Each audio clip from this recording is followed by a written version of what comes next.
तिलमध्ये यथा तैलं क्षीरमध्ये यथा घृतं पुष्पमध्ये यथा गंधं फलमध्ये यथा रसं काष्ठाग्नि यत्प्रकाशेन तल्लिंगम yachanam prabhu.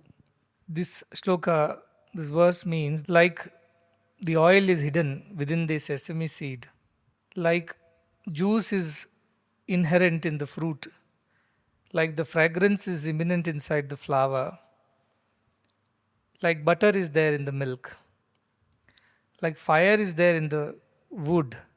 Likewise, O Lord, you are there in everything. God is in everything, yet is not visible to the physical eyes or experienced through our physical senses. So, we as scientists discard the idea of the existence of God because it is not measurable by the physical means, by empirical methods, by experimentation. So, science, which cannot measure anything, believes it doesn't exist. But by definition, God is immeasurable through physical faculties. Yato vacho nivartante aprapya manasa saha. That which cannot be where the words return from. Yato vacho nivartante aprapya manasa saha. That which cannot be understood by the mind. Now, all that we have as scientists are these methods and means which are limited to our senses and the physical methods. And by definition, God is not supposed to be experienced that way. But then, how do we experience God and how do we know God exists? So, there is a process. The process is that of sadhana. Like to get the juice out of fruit, you have to squeeze the fruit, extract the juice. Like to get the fragrance out of flower, you have to dry it, extract the oil or fragrance out of it. So, also, you have to rub the two pieces of wood together to get fire out of it. So, all these are the properties of these objects, but the properties are latent in them. To make it patent, to make it visible, there is a process. Discarding the existence of God because you do not know the process is foolishness, foolhardiness. And that is what is happening around the world in education systems, in institutions of eminence, in political and social leaderships, and everything else, everywhere else. They simply discard the idea of a greater truth because it is not measurable by their limited means. What excites me about our education system is that our students are encouraged to pursue scientific advancement, to talk about the latest, to learn about the latest that is happening in the world, not forget this greater truth of the existence of God in everything, in everyone, and thereby dedicating their efforts to serve that God which is in all. Now, this unique combination of the most ancient ideals of Indian culture and spirituality and the most advanced latest innovations and scientific advancements, combining them together, synthesizing them together without any conflict, without any contradiction, is something that Indians were always known for. On the way, they had forgotten, mesmerized by the Western scientific ideas. But now again, there is a revival that is happening. And it's not just about our institution. I'm seeing this happening around teenagers in their bedrooms and on their dining tables are innovating, coming up with new ideas. And they are fearless. They did not worry about whether they will fail or they will succeed. They are so very passionate about it. And I've met a lot of them. Actually, 40 of them had traveled to the US. Thanks to J. Chowdhury ji, who some years back met me here, and I had asked him, "You are only building Silicon Valleys and STPs, the software technology parks for the big guys. What will you do for the village people, for the rural people? How will you help them?" And with that, this idea of India Startup Festival was seeded. First two editions happened right here in this very hall, where innovators came from around the world to present their ideas. There were investors too who wanted to invest in these ideas and promote them.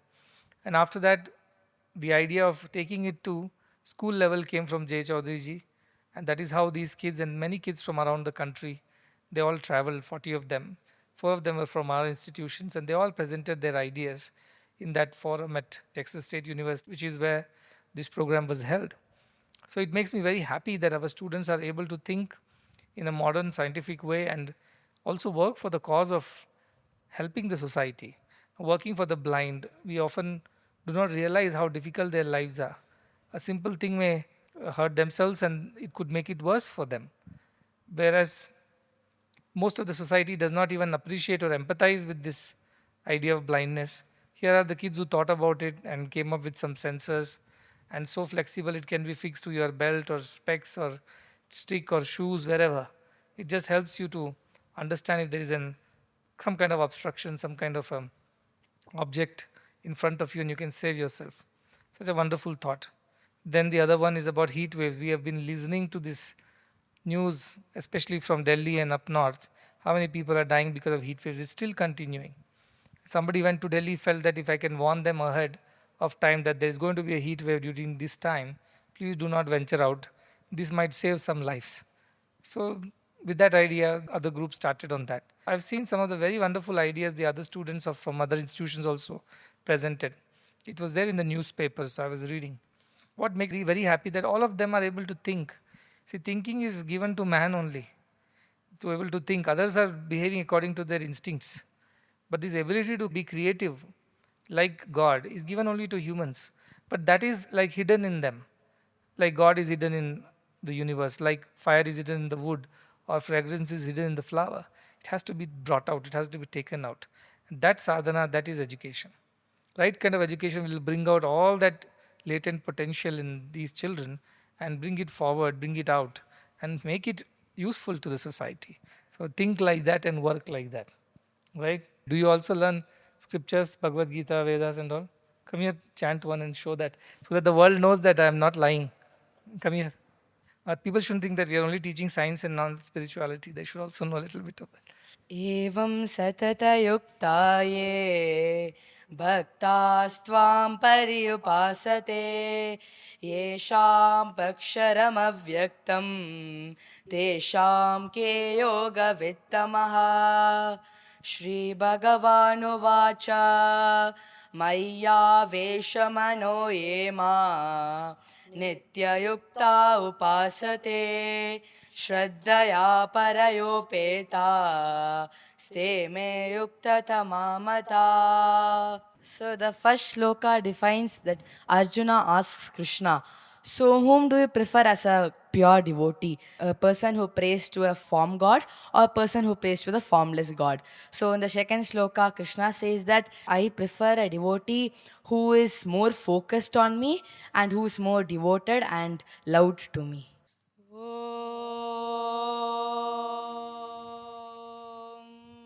Shri Gurubhyo Namaha Harihi Om.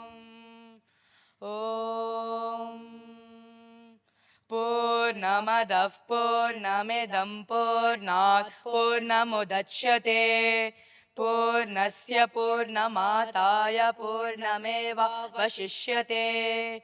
Om Shanti Shanti Shanti. Om Ishavasya sarvai yatkincha jagatyan jagata tena tyaktena bunjita magrida kasya sviddanam. So this means that everything is infinite. So like the example is like from the ocean, if you take one mug of water, the water remains the same. That is Purnamida. Purnamida. Ishavasyam first shloka. Ishavasya vidam sarvam means what? Ishavasya sarvam means God is present in all the beings, in the nature, in us, and in everything. So what do you do then? The second part of the shloka says what? Tena tyaktena bunjita. What is the meaning? Sacrifice, and the nature of sacrifice, we have to do it for others, so that we are indirectly doing sacrifice to God. Correct. So sacrifice and then consume. Tena tyaktena Bunjita. Bunjita means to enjoy. So don't enjoy unless you sacrifice, right? That is what is the meaning of Magrudaha? Magrudaha means don't snatch or don't take others' wealth. What does not belong to you, don't take from others. Okay? Okay, good. Go sit there.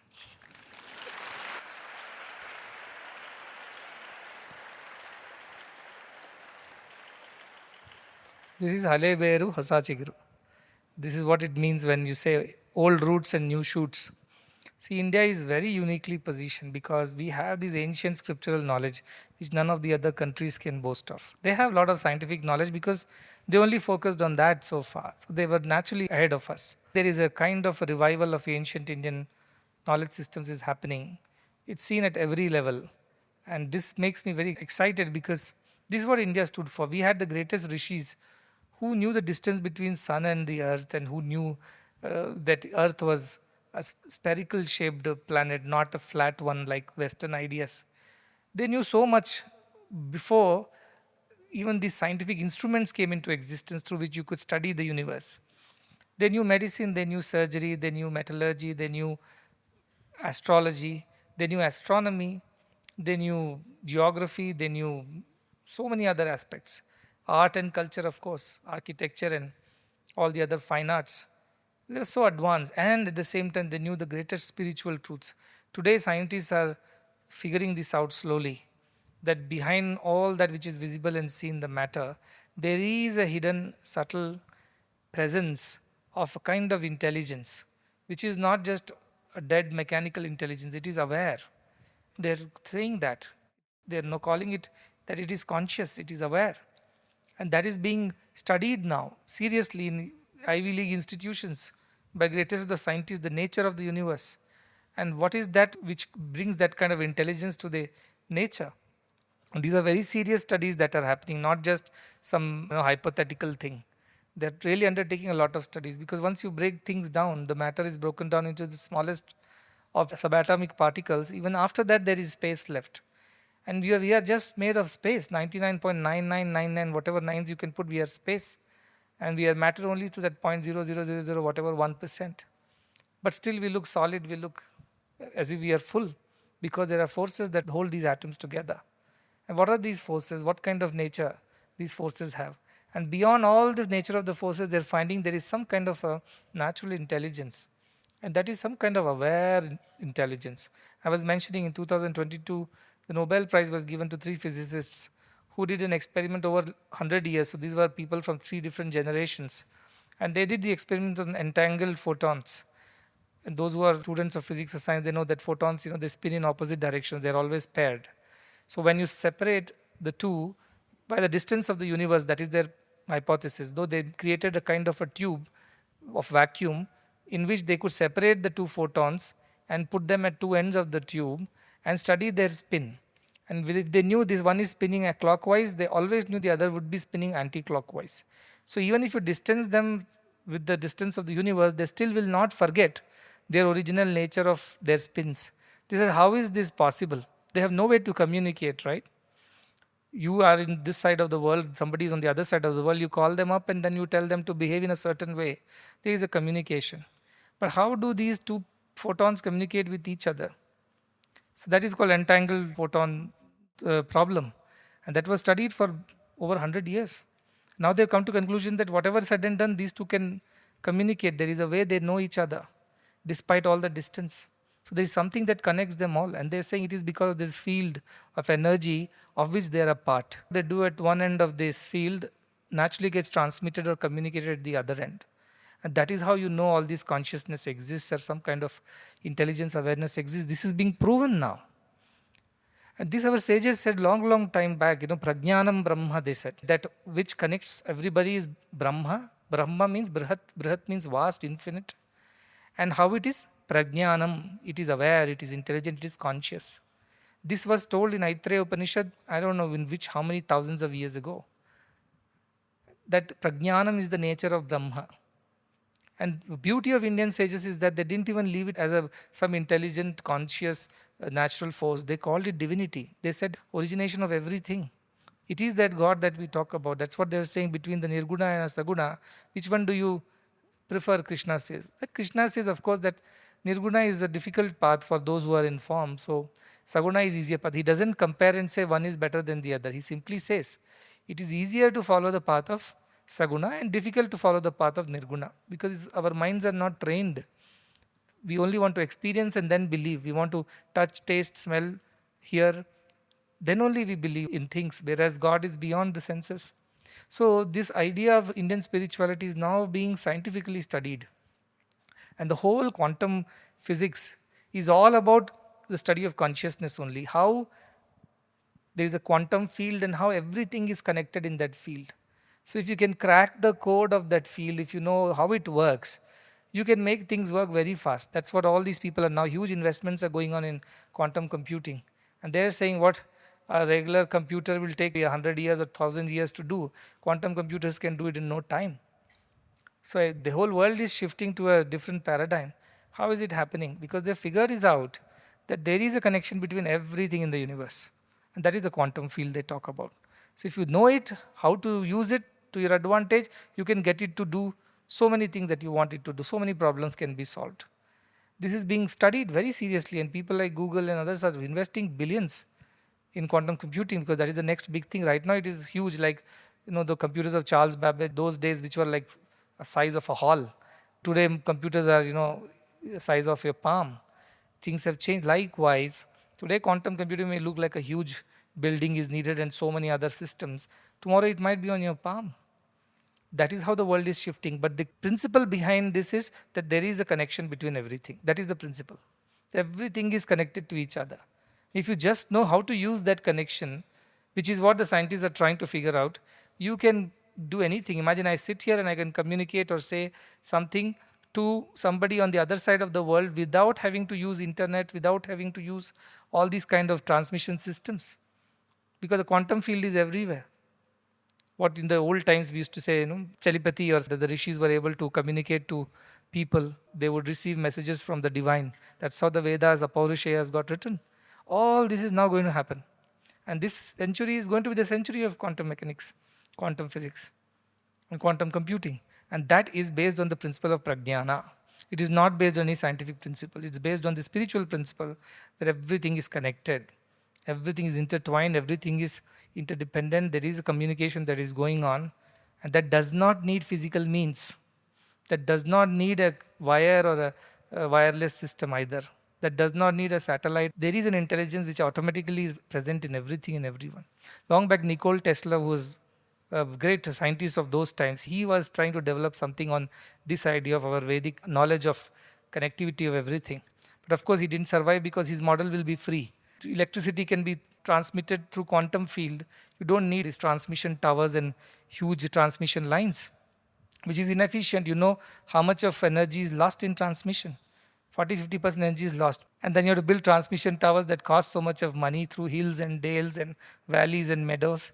Not easy. Nikola Tesla had come up with a tower where one tower can communicate with the other tower at any distance, very far distance. Kind of wireless, but he was trying to tell that there is a field that connects everything. If you can crack the code of that field, you can send messages, electricity, or anything through that field to the other side. So you should continue to stay steady. Whatever you're doing is for the welfare of all. Of course, some basic costs have to be taken care of. That would be a part of this thing, but not beyond that. Greed should not become our way of life. Need, that is what tena tyaktena bunjitha maguda kasya svidhanam. This is what it means. Everything is divine. Live with a sense of sacrifice. Consume, but before consuming, sacrifice. And do not take another person's wealth. It means do not steal from another person what belongs rightly to them. A blind person deserves help. Do not steal away the help from them because they cannot pay for it. That should not be the way of life. So this is how you should think. You should think science, you should think innovation, you should think the next generation technologies, but with the background of Ishavasya sarvam yat kinchat jagatyam jagat tena tyaktena bunjita maagda kasya svidhanam. If you can become that kind of scientists and innovators who show the world a new path of how equality or equity in every sphere can be brought, can be made to manifest practically, then I would be very proud of you. Just innovating and trying to make a business out of it is not going to excite me at all. It's not going to make me proud. It may make others proud about your achievement, but I wouldn't give you any points for that. So be like those rishis of the past who left behind no patents, no claims on any royalties or licensing fees. Whatever knowledge they had, they just wrote it and shared it with everybody. Let everybody use it. Open source kind. And everybody is using it. Grateful to such people who brought new ideas, new knowledge, and left it for everybody to use it. No claims on it. Knowledge should be free. Knowledge is divine. Divine cannot be charged. Divine cannot be measured in money. So a divine idea also cannot be. That is why in our institutions our knowledge is free. Because it is divinity. Divinity cannot be sold and bought. So when that happens, then there is liberty. There is justice. there is fraternity, equality, all those great human values that we talk about as big nations. All that can happen. And these children can lead the way because they are rooted in Indian scriptures and spirituality. We have these eyes of the scriptures which show us the right path. So we should use our scriptures as our yardstick, our guide, our milestones, our true north in walking this path of scientific advancement. And I'm hoping that these new technologies will further reduce the cost of various basic necessities like education, health, communication, transportation, and everything else that the humanity needs so badly. And millions of them do not have access to it. Let that happen through our institution. We have also instituted a research division here, innovation and research council is there, and for that we are investing also heavily. As we sit here, we are inventing a heart lung machine. Those who do not know, heart lung machine in a hospital, when you do a cardiac surgery, your heart has to be stopped to do the surgery, but then the blood has to circulate in the body. So this pump is put in, which talks to the lungs, then the oxygenated blood is pumped back through the veins and arteries, and that keeps running the show till your heart is repaired. And once heart is repaired, then the connection is re-established and the machine is removed. We proposed this idea, why don't we solve this problem? It will reduce the cost to the hospitals and patients. Now it is under development with IIT Madras Research Park based company. This prototype is almost ready, and I think it will get hopefully approved for usage by November, so we can launch it during the 100th birthday as a contribution from our institution for the welfare of humanity. It will bring down the cost of the machine to less than probably one fifth of the present cost. And that will help us because we pay huge customs and duties on these machines that we import, because none of these is made in India. Imagine such a huge country, every for 3 minutes, 4 minutes, there is a heart attack. And so many surgeries happen every year. Yet we do not have an India-made heart lung machine that works. We don't have a licensed machine. We only buy from US and Europe and places like that at very heavy costs. But we want to change that. So we gave a problem, and that problem is being solved slowly. Hopefully by November it will be done. Likewise, so many other ideas of wearable devices, to many other patient monitoring systems, remote monitoring systems, and so many. So our children will have an opportunity to work with these kind of scientists in the future. If you have that, aptitude for it, you have the opportunity presenting itself to you. So like these kids, everybody should think of solving problems. So education should make you problem solvers. But right now our education is making us problem creators. We create problems for ourselves and everybody around us because of our greed. But when we shift that focus, how can I help? How can I give? How can I be of use to somebody else? How can I serve someone? When you ask these questions, how can I solve a problem for the society? Then God will help you. He'll guide you. He'll guide your intellect and then help you to come out with solutions like this. Perhaps they're so young to they understand how the dynamics of the world works. But hopefully as they grow in their and mature in their spirituality, they will be good citizens and good scientists, good innovators, good problem solvers for the world. And I want to see a world where nobody really is sad or suffering for an avoidable reason. That kind of world our children should create for the future. That is my hope, and hopefully this education will lead them that way. And our faculty, staff, and everybody who's encouraging them, to all of them my blessings, because this is how it should be done. We should be a deeply spiritually rooted institution, but we should not be obsolete or outdated when it comes to the modern science and technology. We should be here as well as there. Like the two photons, they're always connected despite being far distance from each other. This quantum field of spirituality connects our hands, head, and heart. That is how we think right, feel right, and do right. That is the integral education, that is the complete education, that is the total holistic education philosophy that we have. I will encourage everybody to participate whichever way, whichever level you are. Musicians can do that. Your music can be healing. Your music can be designed to heal patients, or it could be art, or it could be anything else, whichever field you are in. Right now, as we sit, there is no clear understanding of sports injuries and the dynamics of sports. Because of that, a lot of people undergo injury at an early age and their careers are destroyed. And there's nothing you can do about it. So we are going to set up a biomechanics lab in a couple of months. One of our faculty, we sponsored him to go to the UK and study at Loughborough University with one of the best labs of biomechanics. The various joints work, and when you are bowling, at what speed, intensity you should bowl according to your whatever the shoulders and bones and structure, so that you don't injure yourself. And I saw this in Swami Vivekananda University in Kolkata, near in Belur Math, how they were doing this whole thing about bionics of sports, and how they were encouraging students. They will simulate how they should play so that they don't injure themselves and abruptly end their careers.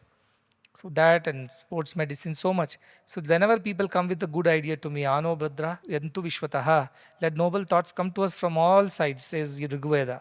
So anybody comes with a noble thought, I do pay attention. Even if I don't know about it, I go read up and come back and then discuss and say, ask them the right questions. How will we solve these? What are these issues? And then encourage them to do whatever is required. About some agricultural innovations. Japanese are very smart, and because they have very limited land and food security is a huge issue, always they import from everywhere. So they come up with new technologies in healthcare, in agriculture, in space sciences, computing, name it, electronics, transportation, in everything they're far ahead. So we want to talk to them and see how we can develop some best practice in agriculture, bring innovation and technology. So our farmers' incomes become better, their crops don't fail, they don't have to commit suicide because of such lack of help, and who knows, that may transform the way agriculture works. So since we have an agricultural course, that was my idea, that why not encourage some research there. They have multiple ideas, they're very happy. If we share with you, you'll use it for a good cause, unlike other corporate farming companies. So we are happy to talk to you. So I'm taking a set of scientists and going to Japan, to Tokyo, to understand how what they do, how they are doing that, and how they're increasing the efficiency of seeds without actually genetically ruining them or without causing any harm to the nature and climate. How they're able to increase the efficiency of oil seeds and so many other things. Because India will go through a food crisis. We are 146 crore people. I have read the newspaper. Estimate is 146.3 crore we are now. We are the highest populated country in the world at this point in time. Of course, the census will come out late, but then estimations are this.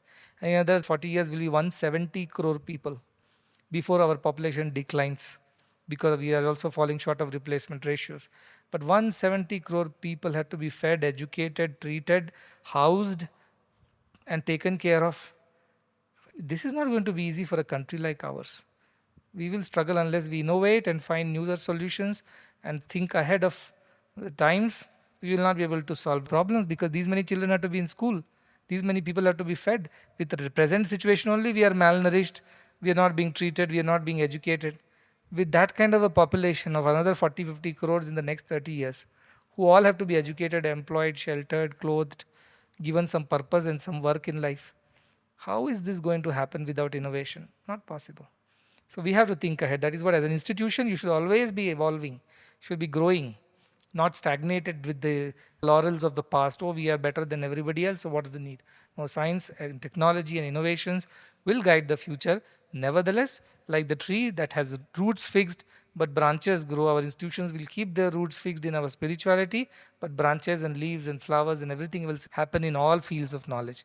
That is what is the perfect analogy of the old roots and new shoots. And every one of us should challenge ourselves to solve a problem. Do not be complacent. Do not just settle down for the limited. Aim for the sky, aim for the stars. That is how mind should evolve. As Rabindranath Tagore says, I was just talking to the Research Foundation in Mumbai, our Sanjeevani research. I remember what Rabindranath Tagore said in his poem, where the mind is without fear and the head is held high. First opening lines itself, it really touches me. He says, where the mind is without fear, head is held high, where knowledge is free. That itself touches me. And the last lines, closing lines, says, where the mind is led by thee into ever widening thought and action. See, mind should not limit itself. It is infinite. It's made of the same thing as God. So if you connect our mind to God's mind, then it's expansive. And final line, he says, where tireless striving stretches its arms towards perfection. What a beautiful thought. Mediocrity, no. Excellence, no. Perfection is what he asks for. Always pushing ourselves to be the perfect instruments of God, to be perfect in whatever we do, howsoever small, ordinary the endeavor might be, but doing it perfectly. That is what Rabindranath Tagore prays for. Into that heaven of freedom, my Father, let my country awake. We are still not awake. We are still sleeping. We are a sleeping giant. So much potential, but no opportunities. And why there are no opportunities? Because everywhere there is financial barriers. So talent never gets the opportunity because of the finances that are involved. When you make it free, children like this can travel to Texas, present their ideas, get whatever funding and mentorship. Who knows, they'll solve a big problem for the world tomorrow. That happens when you remove the financial barrier. That's why knowledge has to be free. If knowledge is charged, innovation stops. Why there is so much of innovation happening but nothing, no products and services come out? They said everybody gets stuck at the financing stage, nobody finances them, and then they die. Great ideas perish because no finance. So like that, we are having many problems to solve, but let us see, start one at a time. Every long journey starts with one step in the right direction. That is what we are trying to do. While we will continue to teach spirituality and Vedic knowledge to everybody, and that's compulsory, as you all know. On the other side, we will also solve problems of the world through the latest innovation and technology. And as I said, in every field it should happen. Everybody should be encouraged to think, to be creative, to experiment, to solve a problem. And I know it may take a few iterations, much effort, not every time you succeed. But keep trying is very important. Prayatno videya, says our scriptures. Keep trying, keep trying. That is the only solution to the problems of the world. So, as we build our institution, we will also build our nation and the world at large. But the most beautiful aspect would be, while we work at this end of scientific advancement, we also will be rooted in our spiritual thoughts of everything being divine and behave accordingly.